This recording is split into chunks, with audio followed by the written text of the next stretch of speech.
සද්ධර්ම ශ්‍රාවක කාරුණික ගුණගරුක බෞද්ධ පින්නතුනි, බොහෝම ශ්‍රද්ධාවෙන් යුක්තව මේ සියලු දෙනාම සූදානන් වෙන්නේ ලෞතුරා බුදුරජාණන් වහන්සේ දේශනා කොට වදාළ උතුම් වූ ශ්‍රී සද්ධර්ම රත්නයෙන් අබමල් රේණුවකටත් වඩා අඩු බොහෝම පුංචි කොටසක් දේශනා කරවගෙන දේශනාගත ධර්මය මනාව ශ්‍රවණය කරලා මෙලව ජීවිතයේ සුවපත් කරගෙන පරලොව ජීවිතයේ සුගතිගාමී කරගෙන ප්‍රාර්ථනා කරන බෝධියෙන් සැප සහිත ප්‍රතිපදාවෙන් අමා මහ නිවනින් සැනසෙන්න මේ කුසල කර්මය හේතු වාසනා වේවා කියන ප්‍රාර්ථනාව ඇතුවයි. ධර්ම ශ්‍රවණය කරන හැම කෙනෙක්ම එවන් උතුම් මහත් බලාපොරොත්තුවක් පෙරදරි කරගෙන බණ අහන එක වටින බව අනීවරණ සූත්‍රෙත් දේශනා කොට වදාළා. අනීවරණ සූත්‍රයට අනුව භාග්‍යවතුන් වහන්සේ දේශනා කළේ මේ ධර්ම දේශනාව ශ්‍රවණය කරන අතරතුරදීම මාගේ පංච නීවරණ ධර්මයන් යටපත් වේවා. සප්ත බෝධ්‍යාංග ආදී ධර්මයන් වැඩි දියුණු වේවා. මේ දේශනාව අතරතුරදීම මට උතුම් මාර්ගයක් ඵලයක් අවබෝධ වේවා කියන සිතින් යුක්තවම ධර්ම ශ්‍රවණය කරන්න කියලා. පින්වතුනි, ඒ බලාපොරොත්තුව ප්‍රාර්ථනාව මුදුන්පත් කර ගැනීම උදෙසාම මනාව සද්ධර්ම ශ්‍රවණය කරමු. පින්වතුනි, මේ දිනවල අපි සාකච්ඡා කරනු ලැබුවේ මෙම ධර්ම දේශනා මාලාව තුළ මජ්ක්‍ධිම නිකායේ සඳහන් වන විතක්ක සණ්ඨාන කියන සූත්‍ර දේශනාව. මේ දේශනාව සූත්‍රයේ පාදක කරගෙන ධර්ම දේශනා 4ක් මේ වෙනකොට සිද්ධ කළා.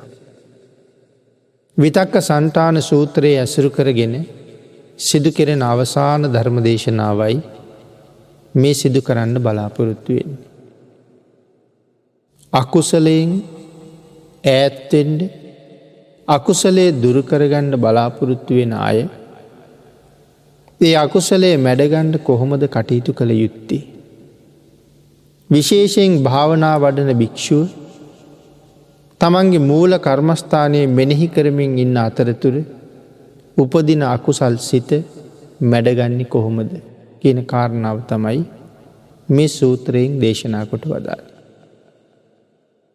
කාරණා 5ක් භාග්‍යවතුන් වහන්සේ දේශනා කළා. කාරණා 2ක් සම්පූර්ණයෙන් සාකච්ඡා කරලා ඉවර කළා.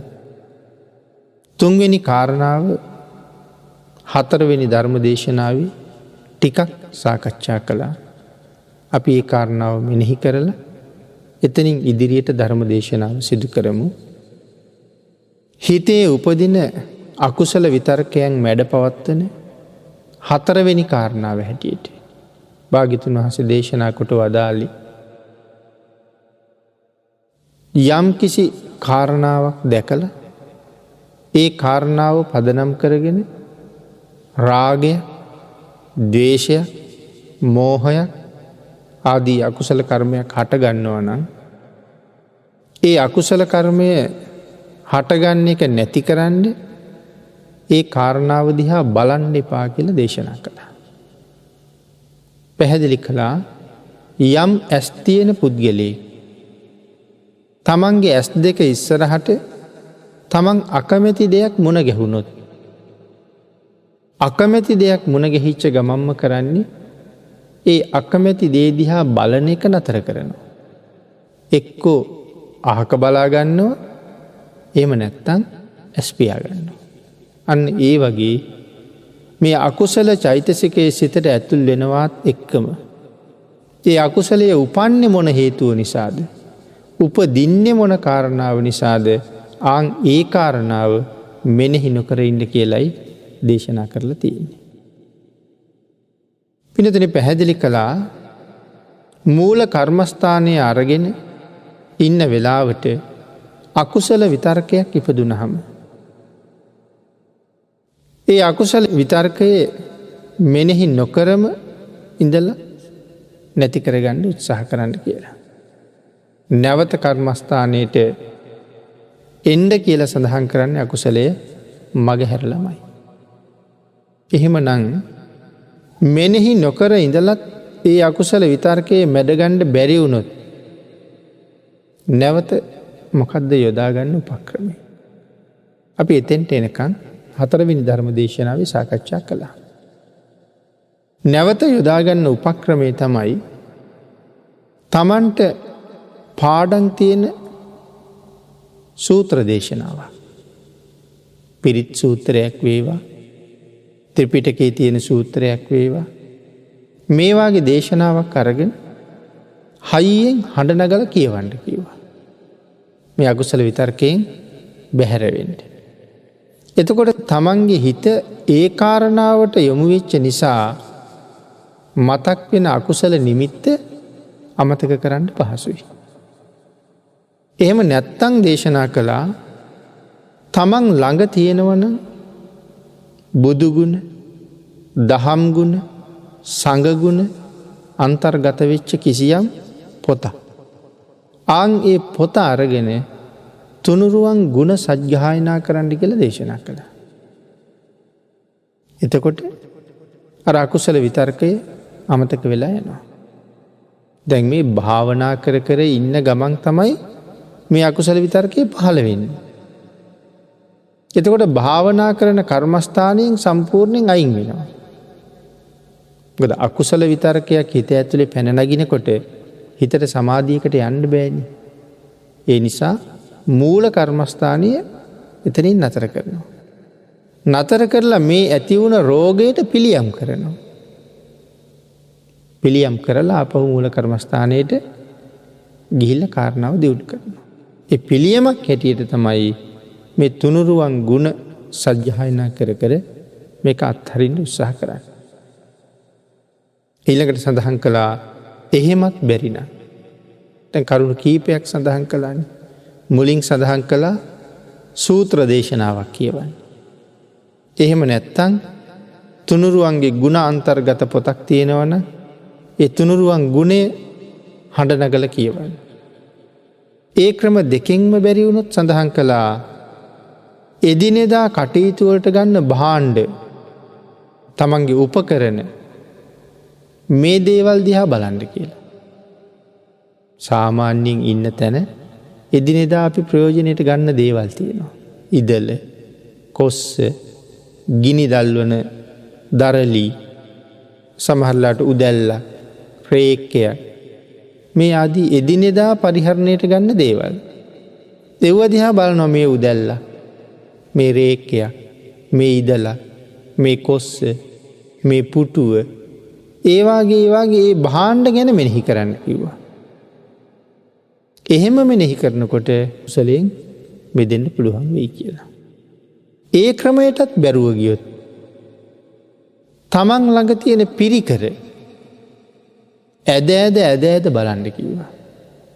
එතකොට හිත යන්නේ ඒකටනේ. අර අකුසලයේ මෙනෙහි කරන එක නතර කරන්න මේ හදන්නේ. එතකොට තමන් ළඟ තියෙන පිරිකර ඇදලා බලන්න කියහම එතන සඳහන් කළා මේ තියෙන පාත්‍රයේ, මේ තියෙන පාත්‍රයේ දාන තවිකය, මේ තියෙන දැලිපිහිය, මේ තියෙන දැලිපිහිය බහලන කොපුව, මේ තියෙන දැලිපිලිය මුවහත් කරන හම්කඩ, මේ තියෙන්නේ දැලිපිහිය මුවහත් කරන තෙල්වක් කරන තෙල් ගල, මේ ආදි වශයෙන් ඒ උපකරණ දිහා බලලා ඇද වෙන්කර කර නැවත එව්ව දිහා බල මෙනෙහි කර ඉන්නකොට අර අකුසලය ඉපදිච්ච සිත ක්‍රමක්‍රමයෙන් අමතක වෙලා යන. මේ ක්‍රමය පාවිච්චි කරන්න කියලා මේවා මේ කවුද දේශනා කරන්නේ? මේ ලෞතුරා බුදුරජාණන් වහන්සේ පිළි දේශනා කරපු කරුණු අකුසල් සිත මැඩගන්නට. පිනතින එක්කෝ එළඹුණ අකුසල විතර්කය මෙනෙහි නොකර ඉන්න කියලා සඳහන් කළා. එහෙම බැරිනං ඉගෙන ගත්ත ධර්ම කරුණක්, එහෙම නැත්තං සූත්‍රය, මොනම හෝ ධම්මපදයක් මෙනෙහි කරන්න කියලා සඳහන් කළා. එහෙමත් නැත්තං එදිනෙදා පරිහරණය කරන උපකරණ ඒ දිහා බලන්න. එහෙමත් නැත්තං තමන් ළඟ තියෙන පරිෂ්කාරාදිය ඇදල නැවත නැවත ඒව දිහා බලබල ඒව ගොඩ ගහන්න අස් කරන්න කියලා කිව්වා. එතකොට අර කාරණාව මගහැරිල යයි කියලා.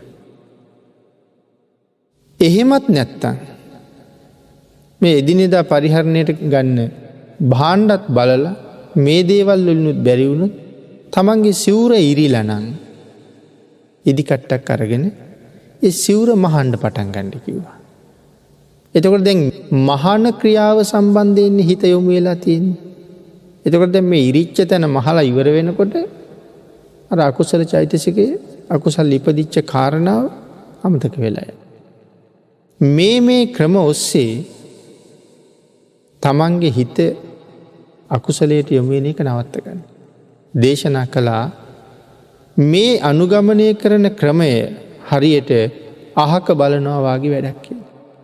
අකමැති දෙයින් අහක බලනවා වාගේ වැඩක්. ඊළඟට සඳහන් කළා පැරණි පණ්ඩිතයෝ අතීත ප්‍රඥාවන්තයෝ අලුතෙන් ගොඩනැගිලි හදද්දිත් විතර්ක නැති කළා කියලා. අකුසල විතර්ක නැති කළා අලුතෙන් ගොඩනැගිලි හදනකොට. ඒ කොහොමද කියලා උදාහරණයක් දක්වලා තියෙනවා. තිස්ස කියලා සාමණේරයන් වහන්සේට.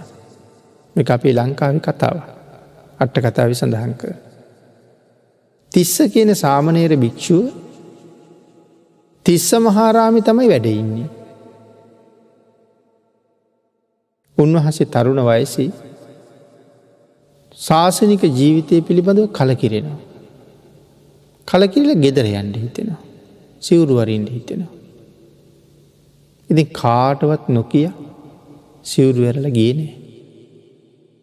මොකද අපි මේ සූත්‍රයේ මුලින් සඳහන් කළා තමන්ගේ හිතට අකුසල චෛතසිකයක් ආවොත් ආචාර්යවරයා ළඟට උපාධ්‍යවරයා ළඟට යන්න ගිහිල්ලා කියන්න කියලා. එහෙම විසඳුමක් හම්බුනේ නැත්තම් gediya ගහලා සංඝයා රැස් කරවලා සංඝයාට කියන්න කිව්වා මට මෙහෙම අකුසල කර්මයක් අකුසල සිතක් පහළ වෙලා තියෙනවා මං කොහොමද මේකෙන් මිදෙන්නේ කියලා. එහෙම අහලා අකුසලයෙන් මිදෙන්න කියලා මුල් දේශනාවක අපි ඒ කාරණාව පැහැදිලි කළා. එහෙනම් මෙතන සඳහන් කරනවා දැන් තිස්ස හාමුදුරුවන්ට සිවුරු වරින්න හිතිලානේ. එහෙනම් මේක ලොකු හාමුදුරුවන්ට කියලා බෑ කිව්වොත් මට යන්න දෙන එකක් නෑ. එහෙම හිතලා තනියමම සිවුරු ඇරලා ගියේ නෑ. ලොකු හාමුදුරුවෝ ගාවට ගියා. ගිහලා කිව්වා ස්වාමීනි මට මෙහෙම කලකිරීමක් තියෙනවා. මට සිවුරු ඇරලා යන්න ඕනේ. අතීත පණ්ඩිතයෝ ගොඩනැගිලි හදද්දිත් විතර්ක සමනය කළා කියලානේ අපි කිව්වේ. එතකොට තිස්ස හාමුදුරන්ගේ ගුරු හාමුදුරුවෝ මේ පොඩි හාමුදුරුවෝ කියන කතාව මොකක්ද කියලාවත් ඇහුවේ නැහැ. ලොකු හාමුදුරුවෝ පොඩි හාමුදුරුවන්ට කියනවා සාමණේර මේ කාලේ අපි ඉන්න විහාරේ නාන පැන් දුර්වලයි. ඒ කියන්නේ ඇඟපත සෝදගන්න ජලය අඩුයි. ඒ හින්දා මම ගෙනහිල්ලා සිතුල් පව්වට ඇරලවන්න කියලා. දැන් තමන්ගේ කාරණාව වෙන එකක්. ඒත් දැන් ගුරු හාමුදුරුවෝ වෙන කතාවක් කියවනේ. මාව සිතුල් පව්වට ඇරලවන්න කියලා. එතකොට මේ ඇත්තටම කීකරු ශිෂ්‍යයෝ දැන් ගුරු හාමුදුරුවෝ සිතුල් පව්වට ඇරලන්න තියෙන නිසා අර සිවුරු වරින්න හිත මදකට පාලනය කරගෙන දැන් සිතුල් පව්වට වඩිනවා. සිතුල් පව්වට වැඩියහම ගුරු හාමුදුරුවෝ කියනවා සාමණේර මේ විහාරේ තියෙන මේ ඔක්කොම කුටි සාංගිකයි. පෞද්ගලික කුටියක් වෙනම හදන්න කියලා. දැන් මේ ගෙදර යන්න අහන්න ආපු හාමුදුරන්ට කියන්නේ වෙනම කුටියක් හදන්න. තනියම හදන්න ඕනේ. දැන් උන්වහන්සේ තනියම මැටි කපල තනියම කණු හොයාගෙන ඇවිල්ලා වහලෙට උමං ආදිය සකසලා තියලා මේ සියල්ලම සකස් කරගෙන දැන් මැටි අනාගෙන ගෙපොළ හදාගෙන කණු හිටවගෙන තනියමම දැන් කුටිය හදනවා. කුටිය හදන වෙලාවේ ලොකු හාමුදුරුවෝ මතක් කරනවා සාමණේර දැන් මේ වෙලාවේ යම් ධර්මකාරණා කටපාඩම් කරන එක වටිනවා. ඒක බොහොම හොඳයි. වචනයෙන් වෙන අකුසලයන් වළක්ව ගන්නයි මේ කියන්නේ. ඒ නිසා සංයුත්ත නිකාය කටපාඩම් කරන්න කියලා කියනවා.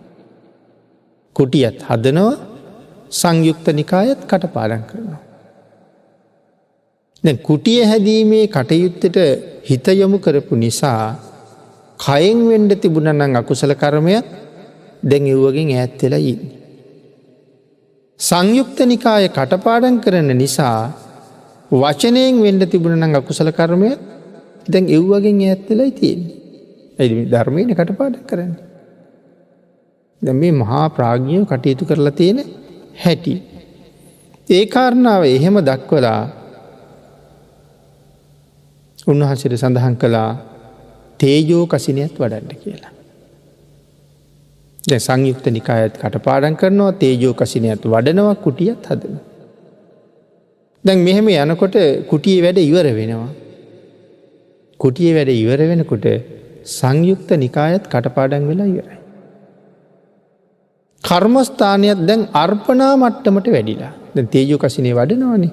දැන් අර්පණා මට්ටමට දියුණු වෙලා කර්මස්ථානය. මොකද්ද මේ අර්පණා මට්ටමට වැඩිලා කියලා කියන්නේ? අර්පණා මට්ටමේ ඉන්නවා කියලා කියන්නේ ධානය ළඟ හැසිරෙනවා කියලා. තාම ධානයක් ලැබිලා නැහැ. නමුත් දැන් ධානයක් ලැබෙන්න අපි කියන්නේ ඔන්න මෙන්න වගේ කියලා. ඒ වාගේ තැනක ඉන්නවට තමයි කියන්නේ මේ අර්පණා මට්ටම කියලා. දැන් ඒතර කර්මස්ථානියත් අර්පණා මට්ටමටම දියුණු වෙලා. සංයුත්ත නිකායත් කටපාඩම්. දැන් මේ සිවුරු වරින්න හාමුදුරුවෝ ගිහිලා ගුරු හාමුදුරන් සඳහන් කළා ස්වාමීනි කුටියේ වැඩ ඉවරයි. එහෙනම් වැඩ ඉන්න කියලා. ඊට පස්සේ මතක් කරනවා සාමණේර මේ කුටිය හදන්න තනියමම මහන්සි වෙන්නේ ඔබනේ. මාස ගාණක් යන්නේ ඇතිනේ. ඔබම තමයි තනියමම මහන්සි වෙන්නේ. ඒ හින්දා ඔබම ඔය කුටියේ වැඩ ඉන්න කියලා. දැන් එහෙනම් උන්වහන්සේ දැන් කුටියේ වැඩ ඉන්නවා. කර්මස්ථානියත් වැඩිලා තමන් හදාපු අලුත් කුටිය ඇතුළෙම උන්වහන්සේ රහත් වෙනවා. රහත් වෙලා එතනම පිරිනුවම් පෑවා කියලා සඳහන් කරනවා. ඒ ධාතුන් වහන්සේලා අරගෙන චෛත්‍යයක් නිර්මාණය කරපු බව සඳහන් කරනවා. දැන් බාන්නක තමන් ළඟට ආවේ වෙන කාරණාවක් අහන්න. නමුත් ගුරු හාමුදුරුවෝ යොමු කෙරුවේ හිතාපු නැති පැත්තකට. අන්තිමට තමන්ට ලැබුණ වාසනාව සංසාරයෙන්ම එතරට යන්න. මහා ප්‍රඥයෝ ළඟ හිටියහම අපිට ලැබෙන ලාභය මේ පැහැදිලි කරන්නේ. එහෙම නැතුව එදා සිවුරු ඇරලා ගියා නම් ආයෙත් මේ සසරටමනේ බැහැ ගන්න ඕනේ. එහෙනම් ගොඩනැගිලි හදද්දිත් ඥානවන්තයෝ පඬිතුයෝ මේ විතර්කයන් දුරු කරන්න කටයුතු කරනවා කියලා සඳහන් කළේ මෙන්න මේ කාරණාවත් එක්ක. එතකොට පින්නතුනි භාග්‍යවතුන් වහන්සේ සඳහන් කරපු කාරණාවට අට කතාව සිහිපත් කරපු උදාහරණයක් තමයි අපි මේ සාකච්ඡා කරන්නට යෙදුනේ. ඊට අමතරව සිහිපත් කරනවා උපාධ්‍යයන් වහන්සේගේ ප්‍රඥාව නිසා සිවුරු අරින්න හිටිය කෙනෙක් සසරින් මිදුණා. අපි කතා කළ තුන්වෙනි ක්‍රමයට උදාහරණ තමයි මේ දීර්ඝව සාකච්ඡා කරන්න යෙදුනේ. අකුසල චෛතසිකය උපදින දිහා බලන්නේ නැතුව ඇස් දෙක පියාගන්න කියලා මුලින් සඳහන් කළා. අකමැති දෙයින් දකින්න අකමැති නම් ඇස් දෙක පියාගන්න. එහෙම නැත්තම් අහක බලන්න කියලා දෙවෙනි ක්‍රමයක් දේශනා කළා. ඇස් දෙක පියාගන්නවා කියලා කියන්නේ අකුසල විතර්කය මෙනෙහි නොකර ඉන්නවා කියන එකයි. අපි දහවල එදිනෙදා කටයුතු කරනකොට නොයෙක් දේවල් දැකපු දේවල් ගැන අකුසල් ඇති වෙනවා. පස්සේ හුඟක් දෙනා කරන්නේ විවේකීව නිදාගන්න ගිහිල්ලා හරි මේ දැකපු දේවල් මෙනෙහි කරනවා. හරි සතුටින් මෙනෙහි කරනවා. හැබැයි ඒක රාගය. ද්වේෂ සහිතව මෙනෙහි කරනවා. ඒක ද්වේෂය. මෝහයත් එකතු වෙනවා. දැන් භාග්‍යවතුන් වහන්සේ දේශනා කරන්නේ පුළුවන් තරම් ඒ මෙනෙහි වෙන එක අත්හරින්න. අංගේකට කියනවා අකුසල විතර්කයේ මෙනෙහි නොකර ඉන්න අහක බලාගන්න. එහෙම නැත්තම් වෙනත් කටයුත්තක යොදවනවා කියලා කියන්නේ අහක බලනවා කියන්නේ. ඇස් පියාගන්න අහක බලනවා කියන කරුණු පැහැදිලි කළා. මෙන්න මේ ක්‍රම දෙකෙන්ම එහෙම නැත්තම් එක ක්‍රමයකින් හරි අකුසලයෙන් මිදෙන්න උත්සාහ කරන්න. අහක බැලීමෙන් හෝ ඇස් පියා ගැනීමෙන් කියන කාරණා දෙකෙන් කෝකෙන් හරි අකුසලයෙන් මිදෙන්න උත්සාහ කරන්න. අකුසල චෛතසිකයේ මෙනෙහි නොකර ඉන්නවා කියන කාරණාවත් අහක බලනවා කියන කාරණාව. ඊළඟට පින්නතිනේ හතරවෙනි ක්‍රමයක් දේශනා කරනවා. හතරවෙනි ක්‍රමේ තියෙන්නේ අකුසල විතර්කයන්ගේ මුල මෙනෙහි නොකරන්න කියලා කියනවා. කොයි විදිහද කියලා සඳහන් කරනවා විතක්ක සංඨානයේ මුල මම මෙහෙම දෙයක් හිතන්නේ ඇයි? මෙහෙම දෙයක් කරන්නේ ඇයි? මෙහෙම දෙයක් හිතන්ඩ මට මුල් උනේ මොන කාරණාවද කියලා ඉස්සෙල්ලා මුලටම යන්න කියලා සඳහන් කළා. මේ අකුසලයේ සිතුවිල්ල ඇතිවෙන්න ඉපදුන මූල කාරණාව කොතනද තියෙන්නේ කියන කාරණාවයි හිතන්න කියන්නේ. ඒක සඳහන් කළා දී ඇති උදාහරණයක් එක් පුරුෂයෙක් ඉතා වේගෙන් දුවනවා. වේගෙන් දුවපු මේ මිනිස්සයා දැන් දුවන එක නතර කරලා හයියෙන් ඇවිදගෙන යනවා. දුවන මිනිස්සයා හිතන මම මොකටද දුවන්නේ? දැන් දුවන එක නවත්තලා හයියෙන් ඇවිදිනවා. හයියෙන් ඇවිදගෙන යන පුද්ගලයා කල්පනා කරනවා මම මොකටද හයියෙන් යන්නේ? මට හිමින් යන්න පුළුවන්. දැන් එහෙම කල්පනා කරලා එයා දැන් හිමින් යනවා. ඊළඟට කල්පනා කරනවා මම මොකටද හිමින් යන්නේ? මට පුළුවන් හිටගෙන ඉන්න. දැන් යන්නේ එක නතර කරලා හිටගෙන ඉන්නවා. හිටගෙන ඉන්නකොට කල්පනා වෙනවා මොකටද මම මේ හිටගෙන ඉන්නේ? හිටගෙන ඉන්නවට වඩා සැපයි ඉඳගෙන ඉන්න එක. එහෙම හිතලා ඉඳ ගන්නවා. දැන් ඉඳගෙන ටික වෙලාවක් ඉඳලා කල්පනා කරනවා මම මොකටද ඉඳගෙන ඉන්නේ? මට පුළුවන් නිදා ගන්න. එහෙම හිතලා ටිකක් ඇලවෙනවා. දුවනවට වඩා පහසුයි හයියෙන් යන්නේ. හයියෙන් යනවට වඩා පහසුයි හෙමින් යන්නේ. හෙමිනුත් ඇවිදිනවට වඩා පහසුයි නතර වෙලා ඉන්නේ. නතර වෙලා හිටගෙන ඉන්නවටත් වඩා පහසුයි ඉඳගෙන ඉන්න එක. ඉඳගෙන ඉන්නවටත් වඩා පහසුයි ටිකක් දිගහැරිලා ඉන්න එක. දැන් එහෙම හිතලා මෙයා දිගහැරිලා ඉන්නවා. මේ කාරණාව විස්තර කරනවා පින්නතුනි මේ විදිහට හිතා සියුම් ඉරියව් වලට මේ පුද්ගලයා මාරු වෙනවා. අන්න ඒ වගේ විතර්කයේ මුල හොයලා ඇත්තටම මොකටද මම මේක හිතන්නේ? විතර්කයේ මුල හොයලා ඒ මුල අයින් කරන්න කියලා කිව්වා. අපි කියමු රාගසිතක් පහළ වුණා කියලා. දැන් රාගසිතක් විතරයි තියෙන්නේ. කවදාවත් එතනින් එහාට කිසිම ක්‍රියාකාරකමකට යන්නේ නැහැ. ක්‍රියාකාරකමකට නොගියට රාගසිත කියලා කියන්නේ අකුසලයක්. රාගසිත අකුසලයක්. එහෙමනම් ක්‍රියාකාරකමකුත් නැතුව සිතවිලි මාත්‍රයෙන් විතරක් මම මොකටද අකුසල් රැස් කරන්නේ? මේ හිතා ඉන්න එකේ තේරුමක් තියනවද?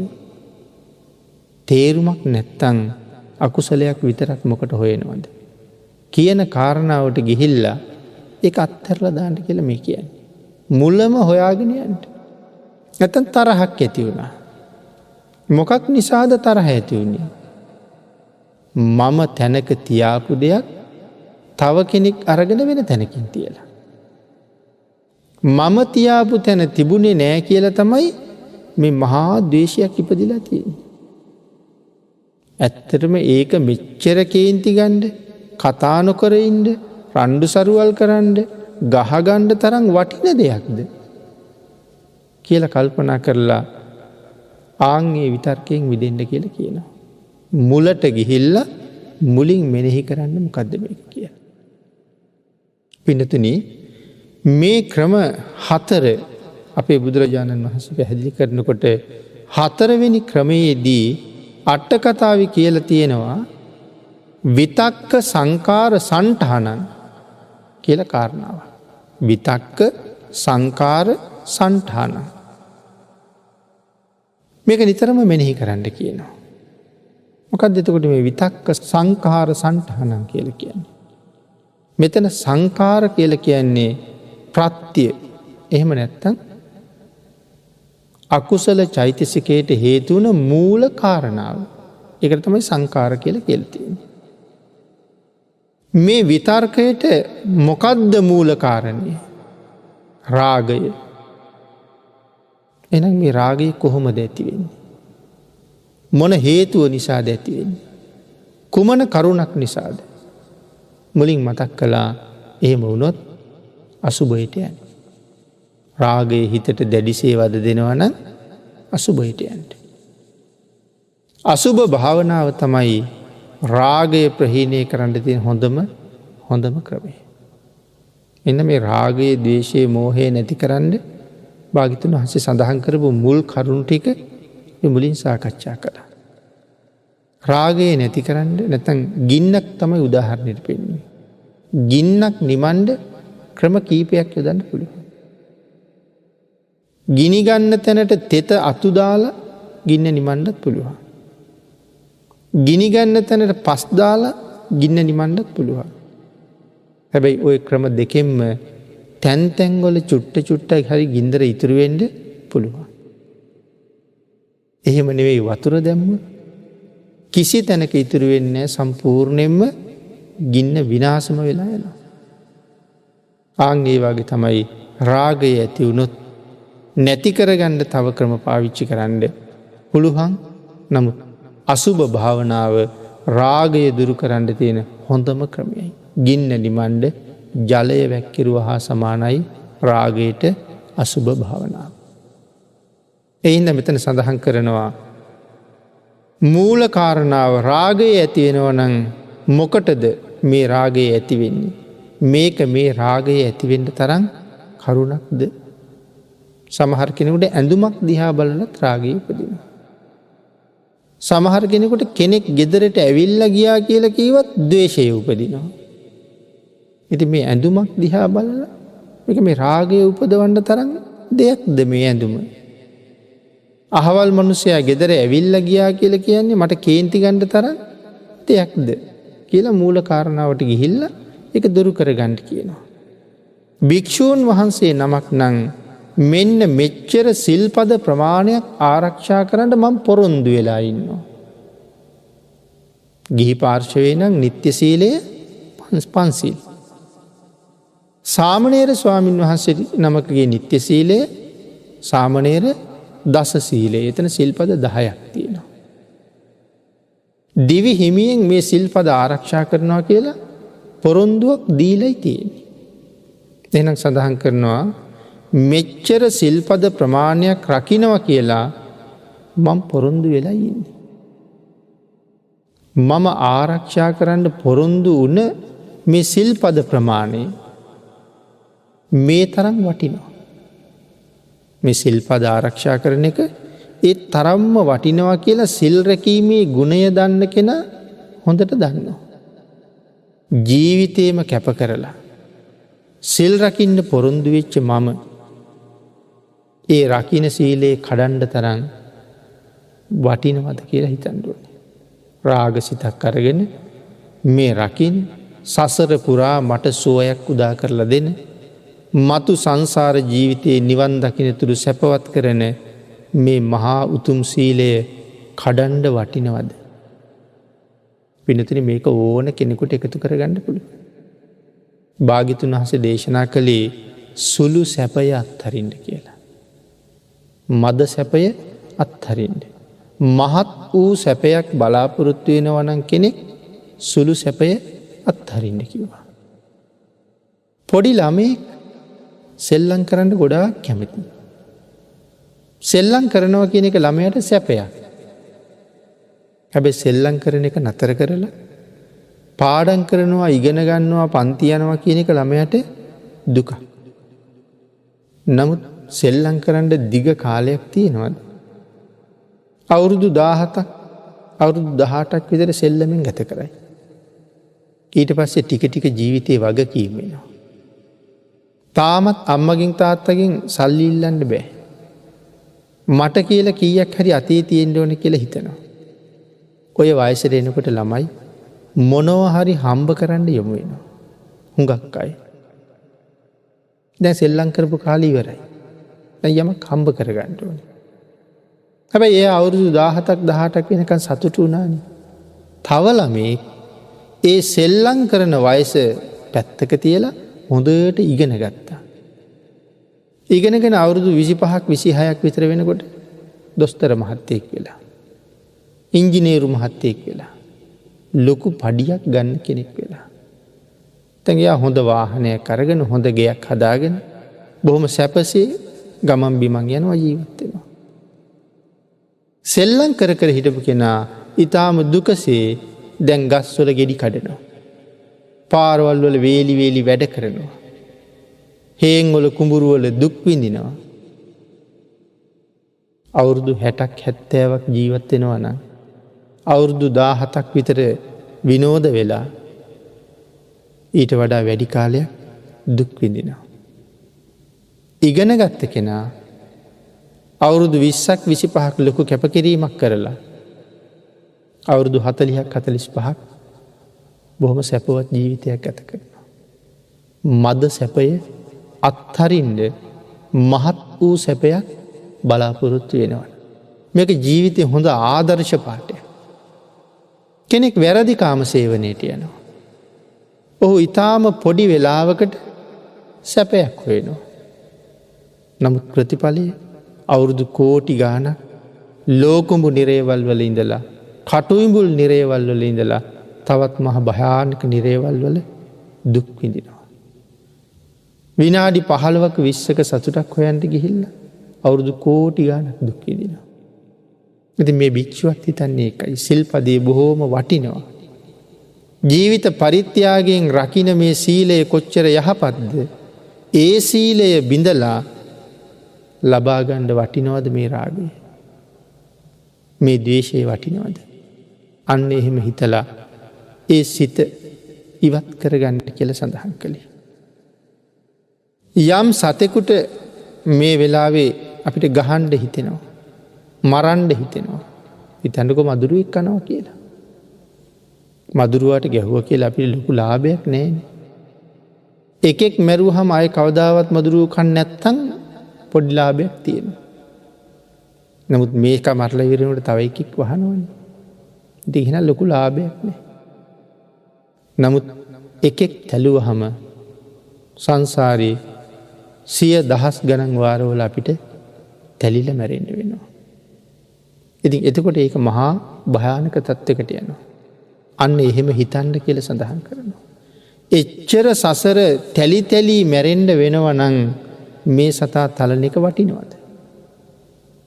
එහෙනම් ඒක වටින්නේ නැති කාරණාවක්. සමහර වෙලාවක සඳහන් කළා කූඹි වාගේ සත්තු සමහරලාට රෑම් පිටින් ඉන්නවා. අපි ලොකු වතුර බාල්දියක් ගෙනල්ලා ඒ වතුර බාල්දිය හරනවා කූඹි ඔක්කොම එතනින් ගහගෙන යනවා. අපිට ගිහිල්ලා වැටෙන්නේ මහ වතුරකට. හිතාමතා නී වැඩි කළේ අපි. ඉතින් සංසාරේ නෑදෑයොත් එක්කම 100 ගණන් 1000 ගණන් වාරවල ওই ගම් වතුරවල් වගේ අහුවෙලා දුක් විඳින්න හේතු වෙන කාරණාවක් වෙන්න පුළුවන්. නමුත් අර කූඹි ටික යනකම් ඉවසන්න පුළුවන් වුණා නම් සමහරට විනාඩි 15ක් 20ක් යනකොට ඒගොල්ලෝ එතනින් අයින් වෙලා යයි. ඒක ඉවසුවා නම් කොච්චර ලාභයක්ද? ආන් එහෙම කාරණා ගැන විශේෂයෙන් හිතන්න කියලා කියනවා. ඊළඟට පින්නතුනේ ඒකට උදාහරණිකුත් තියෙනවානේ. විදුඩබ රජුරු අපි පින්නතුන අහලා තියෙනවා. ශාක්‍ය දේශයේ යටත් කරගන්න ගිහිල්ලා ශාක්‍ය වංශිකයෝ ඔක්කොම සමූල ඝාතනය කරලා රජ්ජුරුව ආපහු යනවා.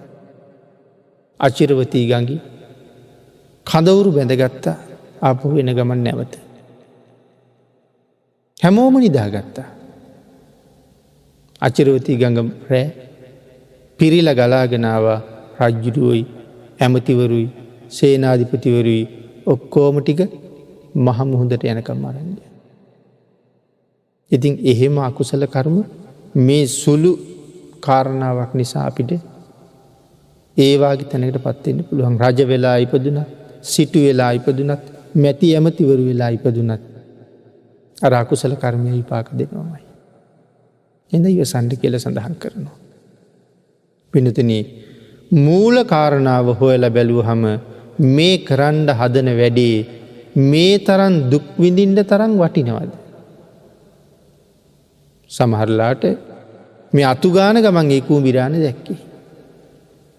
ඉති ඒ අයට වතුර දාලා අහකට දාලා මට තියෙන ඒටි කතු ගල නිකං ඉන්ඩ. මට නිකං ඉන්ඩ නම් තියෙන්නේ විනාඩි 10-12 කියන කූබිටි කියනවා. ඒක ඉවසන්ඩ බැරුව කරගෙන තියෙන මහලොකු කරුමය. ඒකයි මේ සඳහන් කරන්න.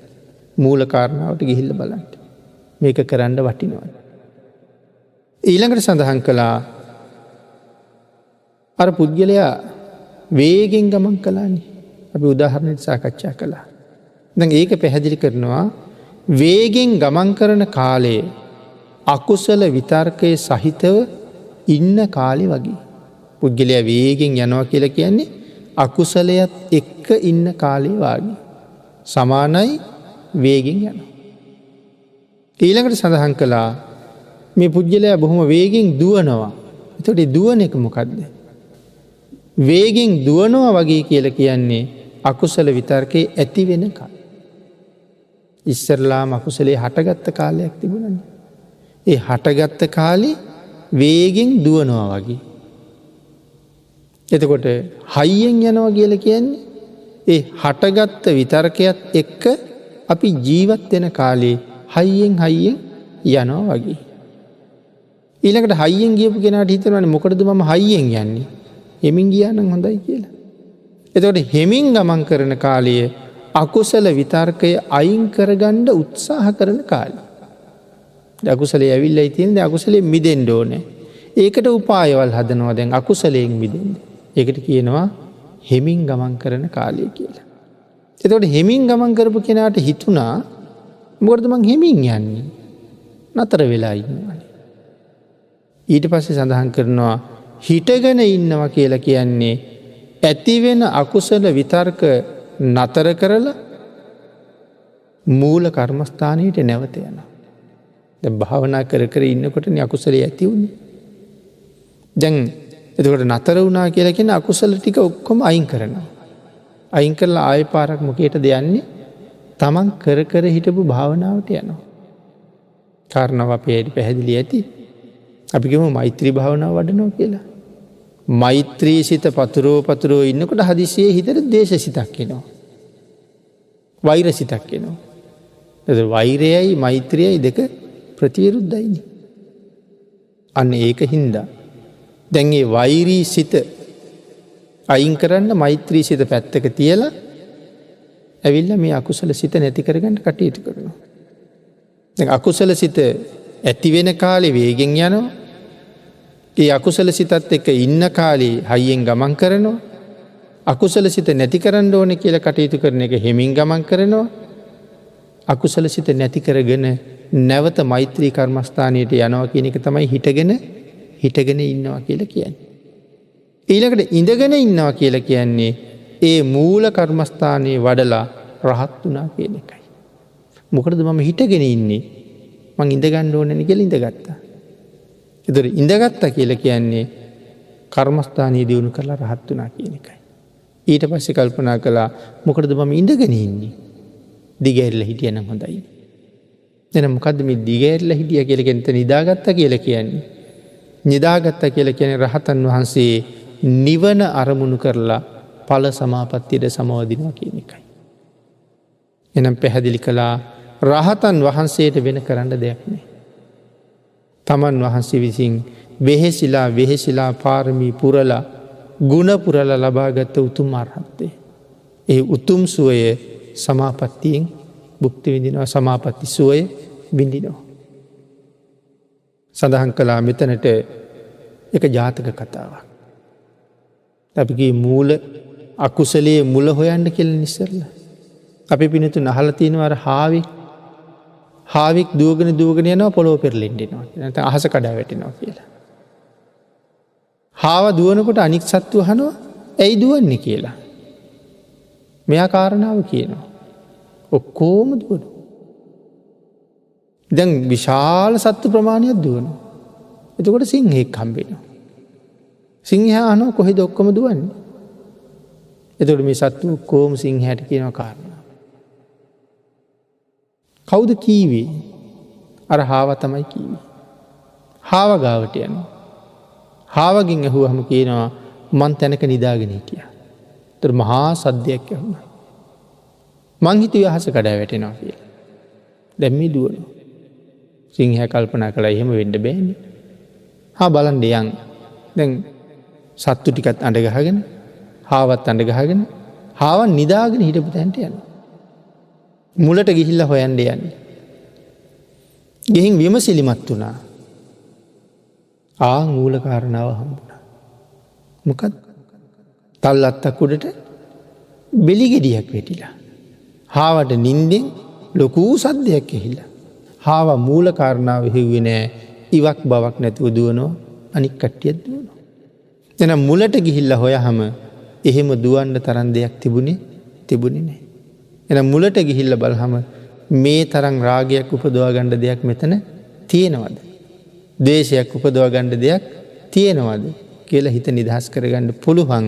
එහෙම කටයුතු කරපු උතුමෝ තමයි දීව හයියෙන් ඇවිද්ද හෙමින් ඇවිද්ද හිටගෙන හිටිය ඉඳගත්ත ඇලවුණ කියන කාරණාව අපි සාකච්ඡා කළේ මේක තේරුම් ගන්න.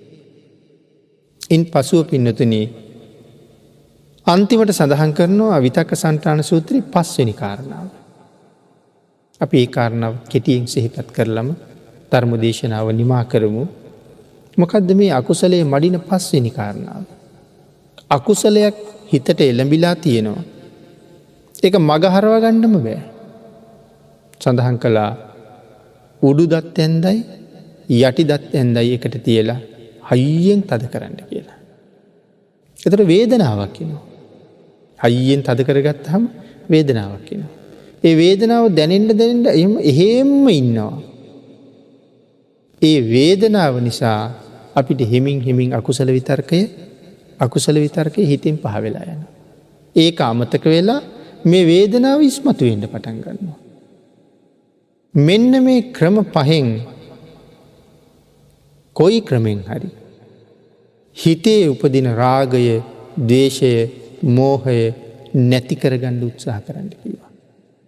යම් පුද්ගලයෙක් ආන්ගේ අකුසල කර්මයන් නැති කරගත්තු මේ ක්‍රම පහම පාවිච්චි කරලා ඔහු හරි ශ්‍රේෂ්ඨයි. උදාහරණයක් පැහැදිලි කළා. රාජකුමාරයෙක් යනවා ගුරු ගෙදරට ශිල්ප ඉගෙන ගන්න. ගුරු ගෙදරදි රාජකුමාරයාට රජෙක් විසින් පරිහරණය කරන ආයුධ පාවිච්චි කරන හැටි මනාව උගන්වනවා. ඉගෙන ගත්තට පස්සේ ගුරුවරයා කියනවා දැන් හරි. ඔබට උගන්නලා ඉවරයි යන්න. ඔබ ගිහිල්ලා රජ වෙන්න. දැන් රජෙකුට අවශ්‍ය ඔක්කොම ඉගෙනගෙන ඉවරයි. ඔබ රාජ්‍ය කරන කාලේ හතුරු වෙන්න පුළුවන්. හතුරු ආවොත් මුලින්ම ගන්න දුන්නෙන් පහර දෙන්න උන්ට ඊතල විදින්න. ඊතල විදලත් හතුරු මෙල්ල කරන්න බැරි වුණොත් කඩුව ගන්න. කඩුව පාවිච්චි කරලත් හතුරු මෙල්ල කරන්න බැරි වුණොත් ඊළඟ ආයුධයට යන්න. ඒකෙන් බැරි වුණොත් ඊළඟ ආයුධයට යන්න. ආයුධ 5ක් තියෙනවා. මේ ආයුධ 5න් කෝක පාවිච්චි කරලා හරි හතුරුව මැඩ පවත්තන්නට. එතකොට ඔබට ආපහු ඔබේ රාජ්‍ය සුරක්ෂිතයි. භාග්‍යවතුන් වහන්සේ භාවනා කරන භික්ෂුවට ශ්‍රාවකයට මේ සූත්‍රයේ කරුණු 5ක් දේශනා කරලා තියෙනවා. අකුසලයේ මඩින් පළවෙනි එකෙන් බැරි වුණොත් දෙවෙනි එකෙන් දෙවනි එකෙන් බැරි වුණොත් තුන්වෙනි එකෙන්, තුන්වෙනි එකෙන් බැරි වුණොත් හතරවෙනි එකෙන්, ඒකෙන් බැරි වුණොත් පස්වෙනි එකෙන් කොහොම හරි අකුසල් ටික මැඩපවත්තන්න. ආන් එහෙම මැඩපවත්තන පුද්ගලයා හරි ශ්‍රේෂ්ඨයි. පින්නතුනි මේ උඩු දත් ඇන්දයි යටි දත් ඇන්දයි එකට හපාගෙන ඉන්නවා කියලා කියන්නේ චතුරංග සමන්නාගත වීරිය. මොන ක්‍රමෙන් හරි මේ අකුසලය මැඩ පවත්වනවා මයි කියන වීරිය අධිෂ්ඨාන කරන්න ඕනේ. ඒකයි මෙතන සඳහන් කරලා තින්නේ අපිට මෙහෙම සුළුවෙන් කතා කරන්න පුළුවන් වුණාට මෙතන තියෙන්නේ හරි ශ්‍රේෂ්ඨ හරි ගැඹුරු කාරණාව.